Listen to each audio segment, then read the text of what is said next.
Hola, ¿cómo están? Buenas tardes. Soy Lorena García y como todo martes estoy con ustedes a las 4 de la tarde para platicar un ratito de cine europeo.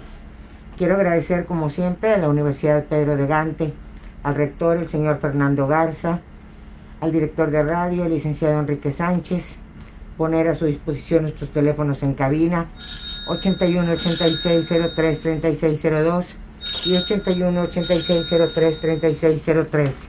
Parece que ya nos están llamando, tenemos muchas llamadas según parece. Nuestras redes sociales también a su disposición: Facebook, YouTube en Radio UPG, Instagram y Twitter en Radio UPG Oficial, y por supuesto nuestra mejor estación de radio en línea, www.radio.upg.mx. Esta tarde nos acompaña una persona que me hizo el favor de venir. Aquí está con nosotros la licenciada Alma Edith Ojeda Jiménez.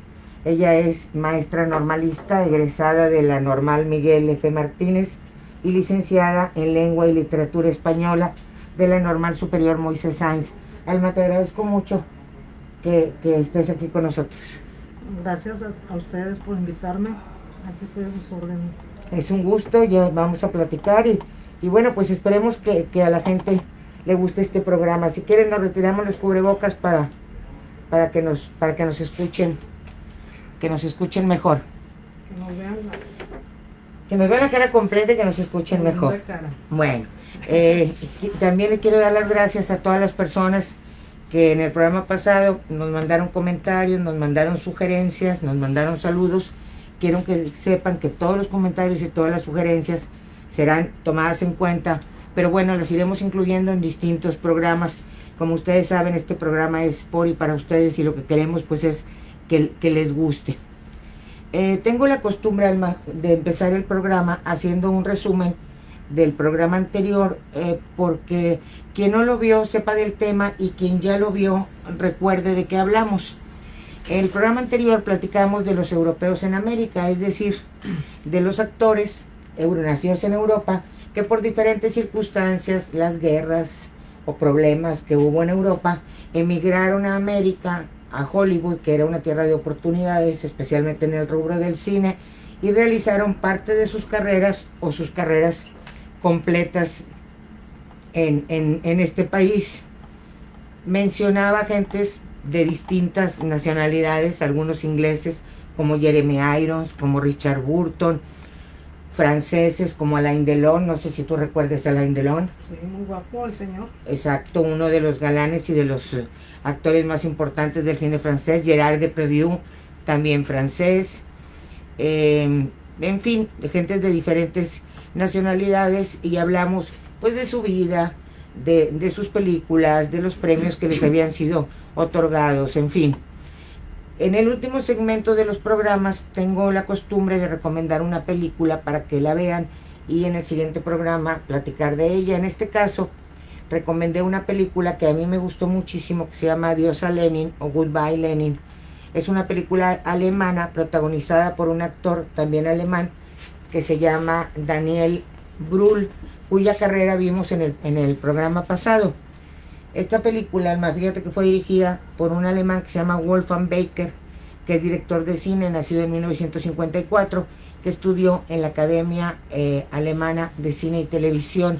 Ha dirigido muchas películas, pero definitivamente su mayor éxito ha sido el de Adiós a Lenin. Daniel Brühl, que es el protagonista de esta película, es un actor, hijo de madre española, padre brasileño y nacido en Barcelona, pero a las pocas semanas de nacido sus padres se van a vivir a Colonia, por lo tanto pues es alemán por nacionalidad, pero está muy mezclado este hombre.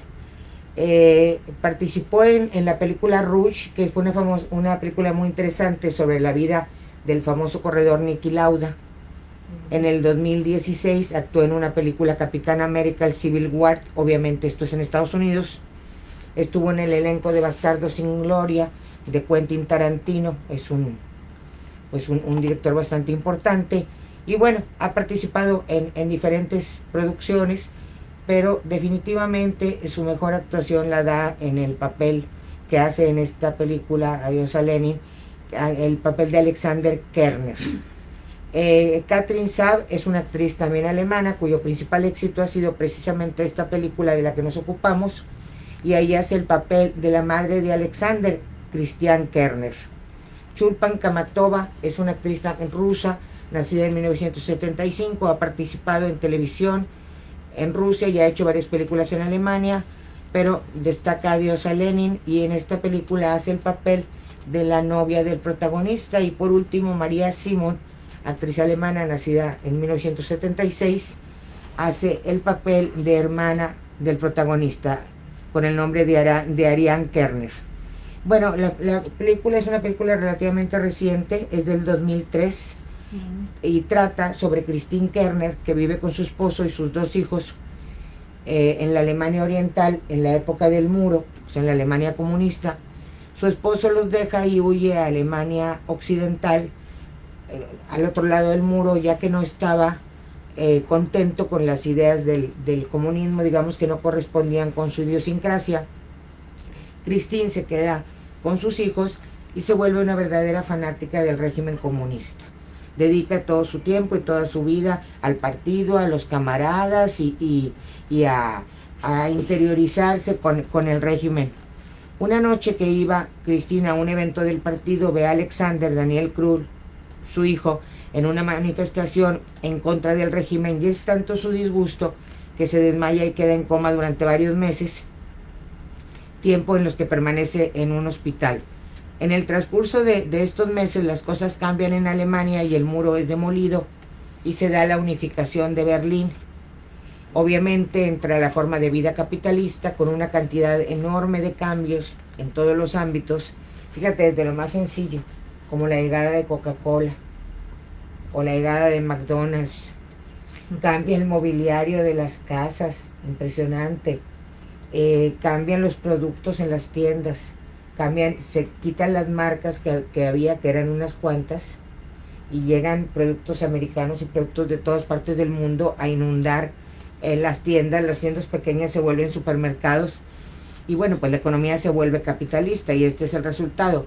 Pero recién que pasa esto, Christine sale del coma y los médicos le dicen a sus hijos que no puede tener ningún disgusto ni impresión, ya que su corazón es muy débil y podría costarle la vida. Alexander, o sea Daniel Krull, hijo de Christine, se propone que su madre no se entere de la demolición del muro y de los cambios y que crea que todo sigue igual. Para esto, pues tiene que lograr la complicidad de la novia, de la hermana, de los vecinos, de todos los conocidos, y entonces vuelven los muebles viejos al cuarto de su madre, consigue de alguna manera, busca las marcas de los alimentos que antes se consumían, que ya eran muy difíciles de encontrar. Llega a tal grado que un amigo que era cineasta le grababa programas en los que hablaban de noticias del régimen comunista y los pasaban en la televisión de la mamá por medio de una videocasetera. Así transcurren algunos meses en los que tanto su novia como su hermana Ariane le insisten en que las cosas no pueden sostenerse así, y bueno, que es necesario que la mamá sepa la verdad. En ese tiempo la mamá les confiesa que su padre realmente no los abandonó así nada más, que él se fue a la Alemania Occidental y que ella quedó de seguirlo, pero que la verdad tuvo miedo de salir de Alemania Oriental. Las cosas siguen así, él sigue sosteniendo toda aquella serie de mentiras y todo aquel teatro y pantomima, pero bueno, al final la salud de ella no se mejora. No cuento lo demás porque sería contar el final, pero es una película muy muy buena, vale la pena dedicar un par de horas, si ya la vio, bueno, pues ya sabe el final, si no la vio, véala. Si queremos hacer una especie de reseña sobre ella, podríamos decir que es una mezcla de comedia y drama que se convirtió en un auténtico fenómeno sociológico en Alemania. En Alemania esta película fue muy muy importante porque de una forma ingeniosa e inteligente se muestra el impacto de lo nuevo y los problemas para dejar lo viejo. Se nota también la dificultad de la gente para adaptarse a aquel cambio. Hay una imagen que es muy icónica de la película, en que se ve una grúa que va pasando por la calle y lleva un pedazo de una estatua de Lenin colgando, como que la van a tirar. Yo creo que esto el director lo usó como una especie de representación del cambio y de los costos del cambio. Es una crítica también al comunismo en todas sus formas tan cerradas y tan manipuladoras, pero también es una crítica al capitalismo en esa forma apabullante en que llega destruyéndolo todo y cambiándolo todo. La actuación de Daniel Brühl, el que hace de Alexander Kerner, es parte de lo sobresaliente de esta película porque realiza un impecable papel con matices actorales muy interesantes. La banda sonora es ejecutada y compuesta por Jan Tiersen, excepto Sommer 78, que es cantada por Claire Pichet. En cuanto a las tomas y fotografías, nos muestran muchos detalles de la fisonomía de la Alemania oriental y de cómo en la ciudad se empiezan a notar los cambios cuando cae el muro. De alguna manera esto denota los cambios a los que la población alemana se tuvo que acostumbrar, porque la verdad es que así como el muro se construye repentinamente lo tumban. La gente no tuvo tiempo, tú lo sabes, cuéntame tú, no tuvo tiempo de acostumbrarse. No, estaba pensando, ¿esa película está basada en alguna novela? No, yo creo que aparentemente no, es un guión cinematográfico. Es un guión. Pero es una historia muy original. Ojalá que la puedan ver. Si la ven y nos quieren mandar comentarios o preguntas, encantados de contestarles. Y pues si no la han visto, véanla, vale la pena, es una excelente película. Quiero hacer un paréntesis a lo que sigue, Alma, porque este martes pasado murió en París el actor Jean-Paul Belmondo, uno de los más grandes y populares actores de Francia, representante de una época junto con Alain Delon, a quien habíamos mencionado hace un momento, y Brigitte Bardot. Quiero en este programa rendir un pequeño tributo a su obra y memoria. Jean-Paul Belmondo nace un 9 de abril de 1933 en un suburbio de París. Actuó con los más grandes directores de la época como Vittorio De Sica, François Truffaut, Claude Chabrol, Alain Resnais, entre otros. Pero fue Jean-Luc Godard quien lo consagra como estrella internacional. Por El Imperio de León ganó un César a Mejor Actor, protagonizó más de 80 films y realizó muchas películas de acción e incluso algo de cine de autor. En la prensa siempre se habló de una rivalidad con su colega y contemporáneo actor también francés Alain Delon. Sin embargo, no fue cierto, ya que los actores fueron no solo compañeros de trabajo, sino buenos amigos. Este martes 7 de septiembre, estas fueron las palabras de Delon al enterarse del fallecimiento del actor. Pierdo a un amigo, a un colega. Hace 60 años que nos conocíamos, 60 años que trabajábamos juntos, 60 años que estábamos tan juntos el uno del otro. Estoy conmocionado. La mítica actriz francesa Brigitte Bardot escribió en un comunicado enviado a la AFP: pienso en él, lo amaba, lo extraño y no quiero hablar más. El dolor más intenso es mudo. El actor Antonio Banderas tuiteó: es un día triste para la cultura, un gran actor y un ícono del cine francés y europeo nos dejó, descansa en paz. El presidente de Francia, Emmanuel Macron, consideró a Belmondo como un tesoro nacional. Al dar el pésame a los franceses por la muerte del actor, el presidente Macron le dedicó estas palabras: era un héroe sublime y una figura familiar, un temerario inalcanzable y un mago de la palabra. Toda Francia rendirá un homenaje al actor este jueves 9 de septiembre en uno de los lugares más emblemáticos de la capital francesa y del país, el Monumento de los Inválidos, donde se encuentra el mausoleo del emperador Napoleón Bonaparte. Jean-Paul Belmondo murió en su casa de París a los 85 años de edad. Honor a quien honor merece. Descansa en paz este gran del cine. Bueno, pues ahora sí, vamos a entrar al tema que nos ocupa esta tarde, que es la literatura en el cine. ¿Quieres empezar platicando algo de esto? Bueno, pues lo fuerte mío es la literatura, no sé mucho, para qué digo que sé mucho de cine. Pero, por ejemplo, para los que no saben lo que es el arte de la literatura, pues viene de la etimología litera, que es letra, y, y lo de literatura es dura también, pero no dura en el sentido de ser el verbo dureza, ¿verdad? Sí, sí. Sino de durabilidad. Entonces, la etimología de literatura viene siendo que es una palabra fuerte que sobrepasa y perdura, ¿verdad? Claro, pues hay libros de hace 200, 300, 400 años y que siguen vigentes. Claro. Esto no sucede con una película. Fíjate que a través de la literatura pues hemos sido testigos de grandes obras literarias llevadas al cine. Sin embargo, no es fácil y por lo tanto ha resultado en aciertos y desaciertos, ya que a pesar de ser medios tan distintos, de alguna manera se complementan. Claro. Y de alguna manera están como que condenados a encontrarse.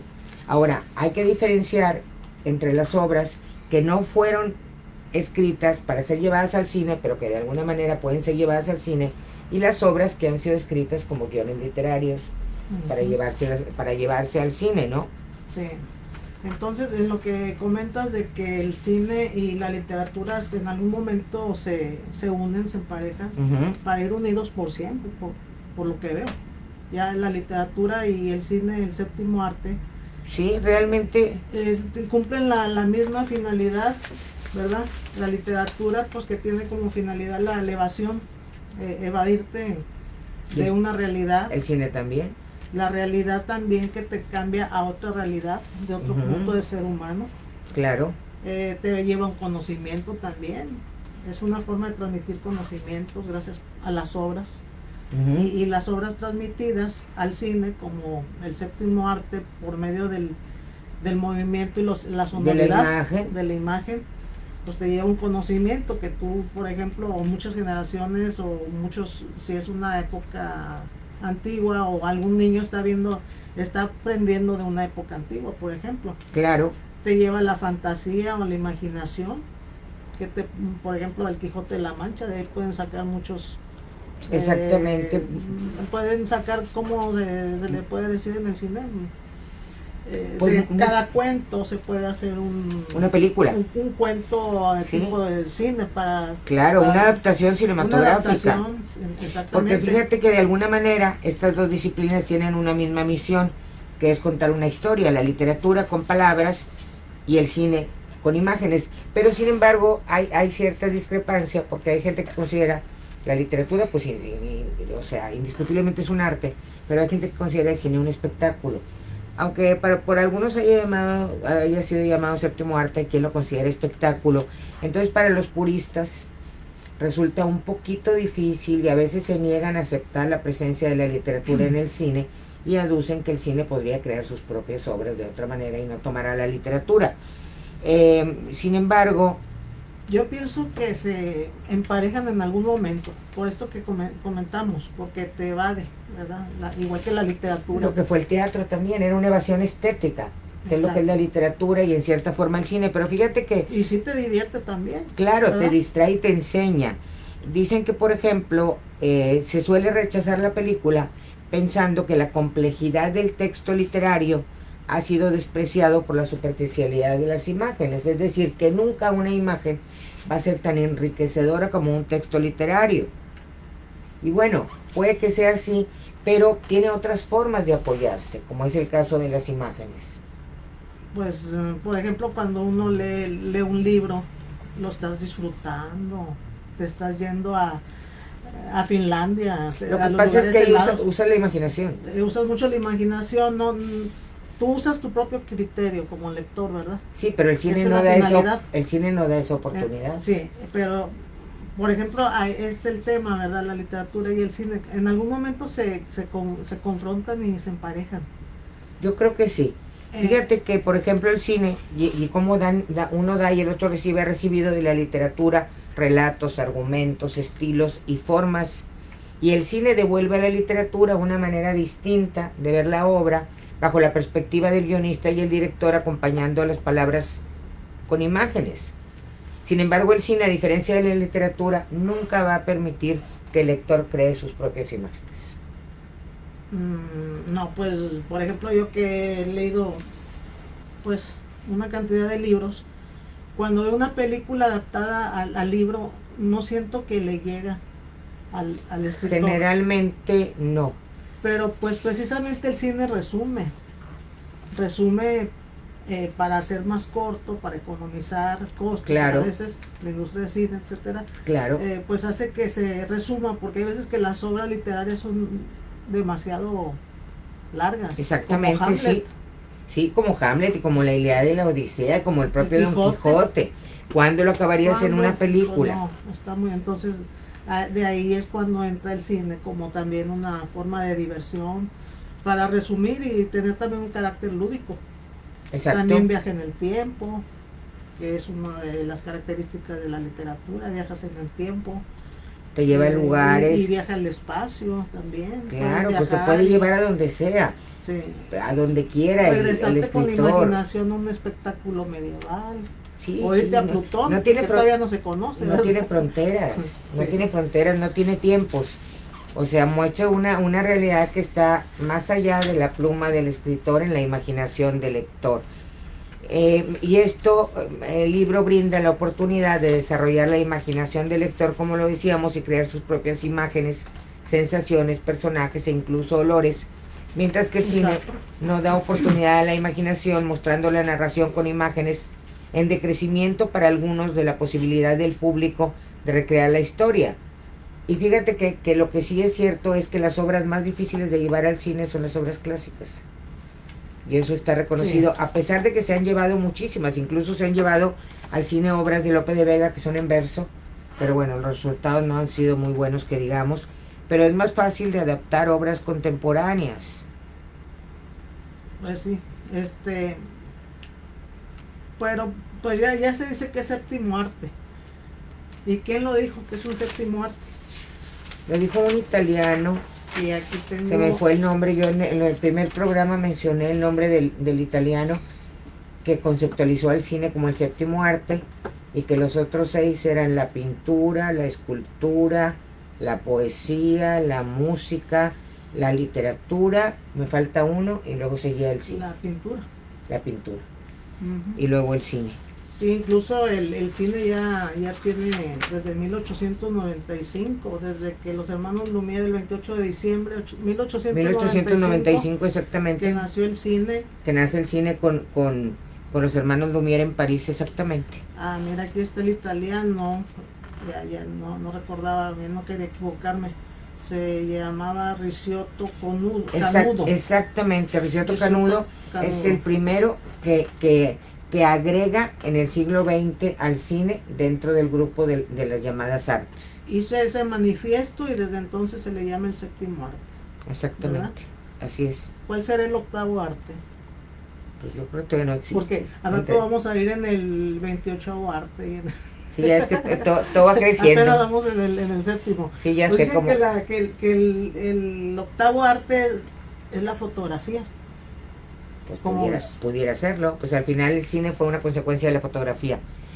Fíjate que dicen, por ejemplo, que la adaptación cinematográfica, esto es bien importante puntualizarlo, depende mucho de la licencia del autor del libro. O sea, cuando el autor del libro concede el permiso, puede pedir que sean muy puntuales con la exactitud del original, o puede permitir que el guionista y el director tengan una mirada diferente a la obra. Y es cuando las obras son distintas, sin perder la esencia, por supuesto. Además, es importante también mencionar que el interés del espectador, tanto en una película como en una novela, crece en la medida en que la historia se acomoda a su vida. Esto es importante. Hay un escritor importante, un literato, que dice que la literatura del cine está en la palabra, y la palabra es el guión. Un guión cinematográfico es el relato escrito de los acontecimientos que se van a desarrollar en una película. Y este tiene 2 fases: el guión literario, que es digamos, pues la trama de la película, y el guión cinematográfico, en el que están ya las tomas, los vestuarios, las escenografías, los diálogos de los actores. Este es en el caso de cuando se realiza la adaptación de una novela a una película. De esta forma yo creo que nos queda claro, Alma, que las diferencias entre una novela y un guión cinematográfico a la hora de filmar, y sobre todo la diferencia en la experiencia estética de leer una novela y de ver una película, que si bien ambos nos brindan un mundo de conocimiento, aprendizaje y diversión, manejan distintas formas que, como dijimos antes, en el mejor de los casos pueden ser complementarias y llevarse a cabo exitosamente. Bueno, pues por ejemplo, antes de que se me pase lo que estabas diciendo del que son muy celosos los escritores de sus obras. Sí, claro, ¿verdad? Los puristas, absolutamente. Pues los que ya se murieron, pues eso ya no pueden demandar ni nada. Pues pero, no, excepto quienes les haya quedado el derecho de sus obras. De Shakespeare, por ejemplo, pues ¿qué? No, pues yo creo que ya son del dominio no público. No será de los reyes. Yo creo que, pues a lo Pero, mejor, yo creo que son del dominio público, algunos de esos. Me estaba acordando de eso, que son muy celosos. Me acuerdo un caso hace tiempo que un escritor incluso no dejó que ya se volviera a repetir su obra, porque bueno, él sí. quería que fuera exactamente como él, decir las mismas palabras. Hay casos de escritores que son muy puntillosos con su obra, y bueno, pues están en todo su derecho. Entonces pues demandó algo así, entonces pues está bien. Claro, cada quien pues es el creador de al su final obra, es su obra y puede decir lo que se haga con ella. Vamos a platicar de algunos ejemplos de literatura llevada al cine. Voy a empezar por una película que me llamó la atención porque, aunque no sea muy conocida, se considera que, curiosamente, la película superó a la obra literaria. Esta obra se llama La suerte de Barry Lyndon. Es una novela del escritor William Makepeace Thackeray, de origen británico, y la novela se publica originalmente como una serie de entregas en la revista Fraser. Se publicó. Superó la película, sí, esta es apenas la obra literaria, pero sí. Se publicó en 11 emisiones de enero a diciembre de 1844. Se comienza la redacción en París en 1943 bajo el nombre de The Luck of Barry Lyndon, A Romance of the Last Century, o sea, La suerte de Barry Lyndon, un romance de la centuria pasada. Llevada al cine en una coproducción inglesa y norteamericana dirigida por Stanley Kubrick, ni más ni menos, protagonizada por Ryan O'Neal. Ryan O'Neal, así como comentario al margen, fue el actor de una película de los 70s, que fue una película romántica, exactamente, que se llamaba Love Story, cuya protagonista era Ali McGraw. En esta película también interviene Marisa Berenson, Patrick Maggi y Hardy Kruger. Barry Lyndon se estrenó en los cines en el año 1975. Sin embargo, la novela de Makepeace, era lo que te decía ahorita, no causó gran revuelo en su época, pero sí retomó importancia cuando se estrenó la película. O sea, ¿cómo puede de repente una obra que pasa sin pena ni gloria tomar importancia a raíz de una película? Es un drama de época del siglo XVIII. Sí, en esa época estoy recordando que allá en Alemania, en España, se hacían las novelas por entrega, ¿verdad? Cada semana, como en capítulo, como las novelas de ahora, ¿verdad? Las telenovelas. Ándale, exacto, pues se mandaban al editor. De hecho, lo mismo pasó con El Señor de los Anillos de J.R.R. Tolkien. También él mandaba a una revista su novela por partes.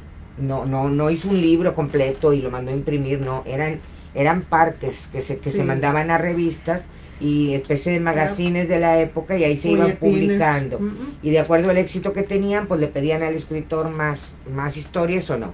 Sí, en España, por ejemplo, Benito Pérez Galdós, se hacían por entregas, por capítulos. Le llamaban por entregas, de hecho. Sí, eran novelas por entrega. También en Francia, con Los Tres Mosqueteros, Los Miserables. Bueno, Los Tres Mosqueteros es otra obra de la literatura llevada al cine en muchas versiones. Los Miserables, pues también primero iba al teatro y luego iba al cine. Mira, por ejemplo, Muerte en Venecia, que ya es algo un poquito más contemporáneo, es una obra literaria llevada al cine en 1971, fue dirigida por el italiano Luchino Visconti. El guión cinematográfico también es de Visconti. La película trata sobre un compositor delicado de salud que va a pasar un verano a Venecia y se enamora de un joven muy bello llamado Tazio. En ese momento empieza en Venecia una especie de enfermedad que empieza a matar a la gente, que resulta que es cólera, aunque no lo querían decir para no asustar al turismo. Pero al final el protagonista muere y Tazio termina alejándose de la vida de él. Hay una anécdota bien, bueno, también comento que entre otras actrices importantes en esta película estuvieron Marisa Berenson y Silvana Magnano, pero hay una anécdota respecto a que Luchino Visconti quería que Miguel Bosé hiciera el papel de Tazio, el protagonista joven de la película de Muerte en Venecia, pero Luis Miguel Dominguín, el famoso torero padre de Miguel, se negó a que participara, tardando Luchino Visconti más de 3 años en encontrar a alguien que pudiera personificar al Tazio de Muerte en Venecia, hasta que encontró a un joven que se llamaba John Anderson, que por cierto, bueno, el joven reunía todas las características deseadas para el personaje. Se trataba de un joven con una gran belleza andrógina. Sin embargo, para el actor esta película, fíjate, no fue de buena suerte.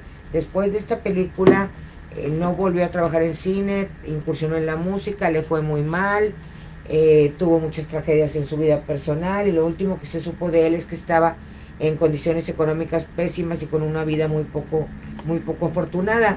Pero es interesante comentar que esta película, Muerte en Venecia, es de Thomas Mann, uno de los escritores alemanes más importantes de su generación, y que bueno, aunque su obra más reconocida es La montaña mágica, por la que ganó el Premio Nobel de Literatura en 1929, también Muerte en Venecia es una película importante. Y bueno, otra de las que pues a nadie le pasaría por alto mencionarla dentro de obras llevadas al cine, pues es por supuesto. Esa película que estás comentando, ¿de qué época es? De 1975, cuando se estrena en el cine. 1920 y tantos cuando se escribió, porque por ejemplo La montaña mágica es de 1929, que es cuando recibe el premio Nobel de Literatura, pero la adaptación cinematográfica de la película y el estreno de la película fue en 1975. Es que se oye el tema muy actual, ¿verdad? Bastante. Bueno, lo que pasa es que todas esas cosas suceden desde que el mundo es mundo.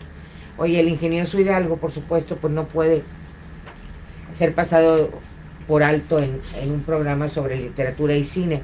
Es la obra cumbre de Miguel de Cervantes Saavedra y una de las más importantes e influyentes de la literatura española. Se le considera la primera novela moderna. Aunque abundan los detalles graciosos porque es media cómica, también es una dura crítica a las formas de la sociedad de la época medieval. Exacto. Esta obra se escribió en 2 partes, una publicada en 1605 y otra en 1915. Y bueno, pues Don Quijote es un personaje que vive su propia realidad y va por el mundo luchando contra la injusticia, la usanza de un caballero antiguo. Yo creo que es en 2 partes porque recuerda que Miguel de Cervantes cayó, ¿cómo se le puede decir?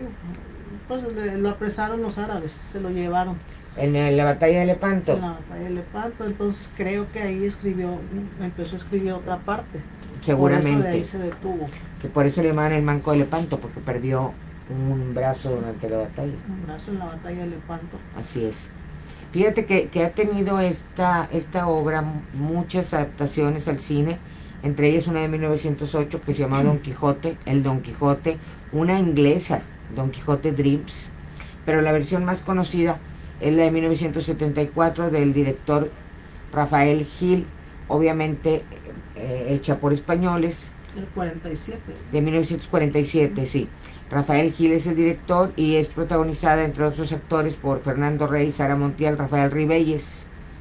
Me llama la atención comentar que hay una película italiana, hay una versión italiana en la que la famosa Dulcinea es interpretada por la actriz italiana Sofía Loren, porque como sabemos, la novela trata de don Alonso de Quijano, que es el Quijote, quien con Sancho Panza, su escudero, empieza a vivir diferentes peripecias en las que confunde la realidad con la ficción, y en su camino aparece una mujer a quien llama Dulcinea, que él la ve como una noble y bella dama, pero que realmente pues era una campesina llamada Aldonza Quijano. Así es, Aldonza Quijano. Así es. Me estoy acordando de Don Quijote que... Ay, ya se me fue la idea? Pues de que ha habido muchísimas interpretaciones y que yo creo que es una de las obras literarias más llevadas al cine. Ah, sí, de que, por ejemplo, si se lee el Quijote no acabarían de hacer tanta producción cinematográfica, porque son muchos los pasajes, muchos los Bueno, que se pueden claro, hacer era lo que decíamos adaptaciones. hace ratito, que esto lo tienen que concentrar. Por eso hablábamos de que cuando hacen un guión literario y un guión cinematográfico, el guión literario es cortito. Sí. Es una especie de sinopsis de la película. Sí, porque encuentras un paraje, el otro paraje, otro, y son tantos y tan divertidos que se pueden hacer muchas adaptaciones. Exacto, Como y un ha habido cuentito muchas corto adaptaciones. incluso para niños, ¿verdad? Así es. Quiero agradecer de nuevo a la Universidad Pedro de Gante, al rector, el señor Fernando Garza, al director de radio, el licenciado Enrique Sánchez. Por supuesto, poner a su disposición nuestras líneas en cabina 81 86 03 36 02 y 81 83 06 36 03. Nuestras redes sociales están a sus órdenes: Facebook y YouTube Radio UPG, Instagram y Twitter Radio UPG Oficial. Y por supuesto la mejor estación de radio en línea, www.radio.upg.mx. Háganos comentarios, escríbanos, denos like, comparte el programa, lo que quiera saber, lo que nos quiera comentar, para eso estamos. Oye, otra obra que también ha sido muy llevada al cine fue Drácula de Bram Stoker. Bram Stoker era un irlandés que nace en 1912, hizo algunas otras historias, pero definitivamente la más importante fue Drácula, siendo una de las obras representativas del romanticismo inglés, junto con Mary Shelley y su Frankenstein. Esta obra estaba basada en un príncipe rumano, mejor conocido como Vlad el Emperador, se llamaba Vlad Tepes. La novela refleja una lucha entre el bien y el mal en la figura de un supuesto vampiro con un toque un poco sexual que asola los campos y pueblos de Rumanía. Oscar Wilde dijo que era una de las mejores obras escritas de todos los tiempos. Pero bueno, lo interesante es que ha sido llevada al cine desde 1927 con el famoso actor Bela Lugosi, hasta los últimos años, en 1922 por Frederick Murnau, un director de cine alemán. En 1992 se firmó una versión más cercana a la del escritor Bram Stoker, que precisamente se llamaba Bram Stoker's Drácula, dirigida por Francis Ford Coppola, con la actuación de actores como Gary Oldman, Winona Ryder, Anthony Hopkins, Keanu Reeves, Mónica Bellucci, entre otros. Y bueno, pues es una obra de literatura también muy llevada al cine, con distintas adaptaciones y en diferentes épocas. Sí, son películas íconos, ¿verdad?, que dejan huella. Son íconos de la literatura, así es. Y luego que la llevan al cine y no se nos olvida el misterio, que te da miedo, y que lo oscuro, y que se quedan grabadísimas. Es la finalidad, o tal vez lo que nos toca, ¿verdad?, como espectador o lector, depende. Así es. ¿Qué nos deja como arte el cine o la literatura? En particular a cada persona, ¿verdad? Claro. Sobre todo, por ejemplo, en el cine, si ves el cine y ves algo oscuro y algo que está por allá, pues te da el miedo, porque ya lo viste en el cine y crees que hay algo ahí misterioso, ¿verdad? Claro. Y si es uno niño y ve películas y desde niño te marcan, te dejan huella, pues ahí tienes también una sensación que la llevas toda la vida. Claro, la recuerdas toda la vida y de alguna manera se graban. Entre otras películas importantes llevadas al cine está, por ejemplo, la de Umberto Eco, En el nombre de la rosa, que Umberto Eco es un escritor e intelectual, semiólogo y filósofo italiano. Está también, bueno, esta versión fue llevada al cine en diferentes momentos. Fue en 1986 una de ellas, siendo una producción alemana dirigida por un escritor italiano. Y bueno, pues y por cierto, fíjate, protagonizada por un inglés, ni más ni menos que por Sean Connery.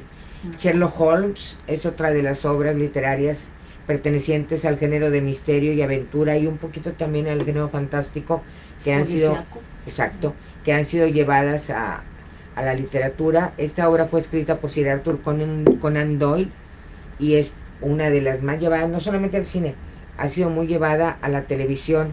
Ya sabemos que la novela trata sobre un detective que tiene una forma muy curiosa de deducir las cosas, que es acompañado por el doctor Watson, que es, digamos, su secretario, y que con cierto sentido de un humor negro muy inglés resuelven todos sus casos de una manera muy curiosa. Fíjate que es interesante mencionar que Sir Arthur Conan Doyle era un apasionado investigador del espiritismo y era muy amigo del mago escapista Harry Houdini. Cuando muere la madre de Harry Houdini, él decide contactarse con espiritistas para tener contacto con ella, y entonces, como mago que era, se da cuenta que la mayor parte de los espiritistas eran fraudulentos y dedica muchos años de su carrera a descubrir a estos fraudes en los espiritistas. Sin embargo, Sir Arthur Conan Doyle sí era un verdadero creyente de las prácticas espiritistas. Otra de las obras más importantes, por supuesto, llevadas al cine, de las obras literarias y muy antiguas, es Romeo y Julieta de William Shakespeare. William Shakespeare es un dramaturgo y poeta inglés, uno de los grandes íconos de la literatura francesa. Hay una obra muy buena, una versión muy buena de 1968 de Romeo y Julieta de Franco Sefirelli, y bueno, hay una más nueva de Baz Luhrmann, que es un director, guionista y productor de cine australiano, que está muy curiosa porque está ambientada en la ciudad de Miami y habla de que los Capuleto y los Montesco pertenecen a la mafia siciliana. Esta cuenta con la actuación del actor Leonardo DiCaprio.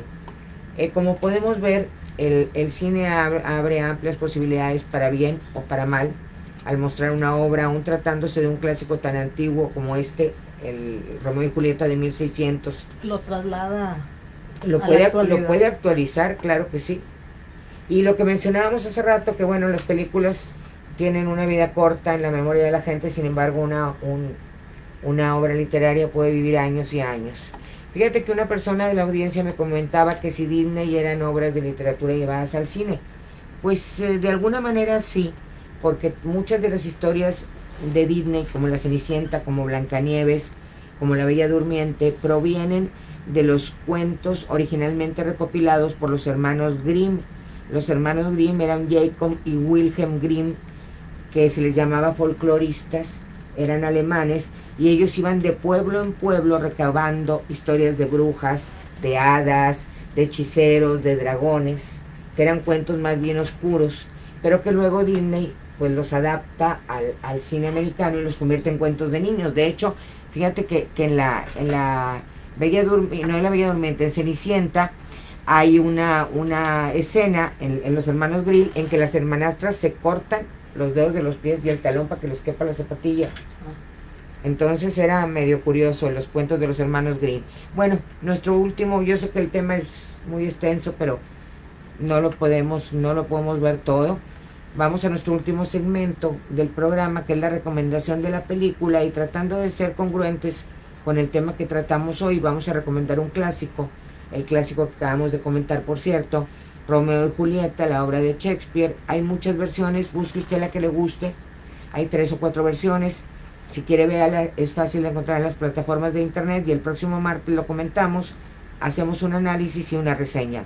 Por hoy es todo, gracias de nuevo a la Universidad Pedro de Gante, al rector el señor Fernando Garza, al director de radio el licenciado Enrique Sánchez. Y bueno, pues gracias, Alma, me da mucho gusto que estuvieras aquí con nosotros. Gracias a la licenciada Alma Edith Ojeda Jiménez, me da gusto que estuvieras aquí. No, pues muchas gracias a ti por tomarme en cuenta.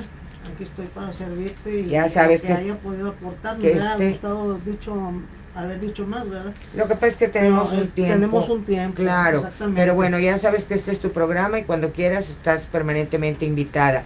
Sí, podemos mandar saluditos, claro, a unas compañeras de la Normal Miguel F. Martínez, si nos están escuchando, del grupo E, y aunque era del J, pero como quiera a mis colegas de la Miguel F. Martínez. Un saludo, claro que sí. Un saludo también, y para los que nos estén escuchando. Bueno, yo los espero el próximo martes. Soy Lorena García. Vamos a platicar del cine europeo. Y por favor, no se olvide de ver cine. Hasta la próxima. Hasta luego.